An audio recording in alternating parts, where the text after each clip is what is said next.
We are finally at the end of the Makkah, ready for Yetziat Mitzrayim to occur. Let's see what happens. If you look in Perek Yud Bet, it begins, Vayomer Adonai el Moshe v'el Aaron be'eretz Mitzrayim lemor. HaChodesh hazeh lachem Rosh Chodeshim Rishonu lachem l'chodshei hashana.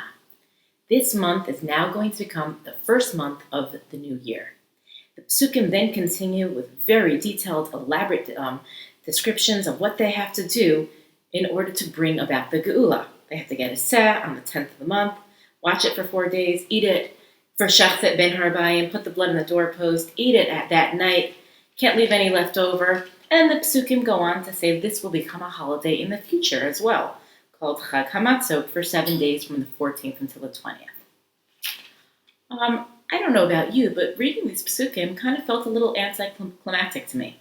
I was expecting drama, something really big. Prince of Egypt, come on, this is like the Exodus. And instead we hear details and we're introduced to a Jewish calendar. What exactly is going on here? Also, these psukim signify a shift in the text.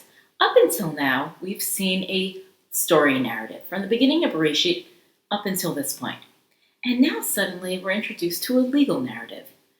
Rules, measurements, rituals. And from here on in, from now to the end of the Torah, we're going to see a mix between the story and legal narratives. So why is the legal narrative introduced right here in the middle of our story at the height of the drama? And why is the legal section introduced with the mitzvah of a Jewish calendar, a new year? It seems kind of random. What's going on here? Well, I think that from a very practical perspective, if Bnei Israel are told they have to perform this ritual every single year, they have to know when. So you need to have a calendar in place. But I think the Torah is actually trying to teach us something very profound about the role and the function of the calendar in Jewish life. The experience of Leil HaPesach is not just a once-in-a-lifetime moment, but rather it is an ongoing experience that Bnei Israel have to relive every single year. Chayav Adam L'rot et atzmo ki'ilu hu yatsa Mitzrayim, we are told at the Seder night. The concept of time as presented in these psukim is one that's dynamic, it transcends time and space, it merges together the past, present, and future. In fact, even within the psukim, there's a blurring of the lines between what happened on that night that goes right into what Bnei Israel should be doing in the future. They're really all meshed together. It's rather confusing when you read the psukim.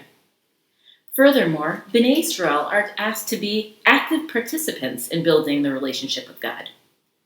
Yetziat Mitzrayim cannot happen until they declare a new calendar, until they set up their lives in order to bring God into the picture. Up until now, they've been very passive.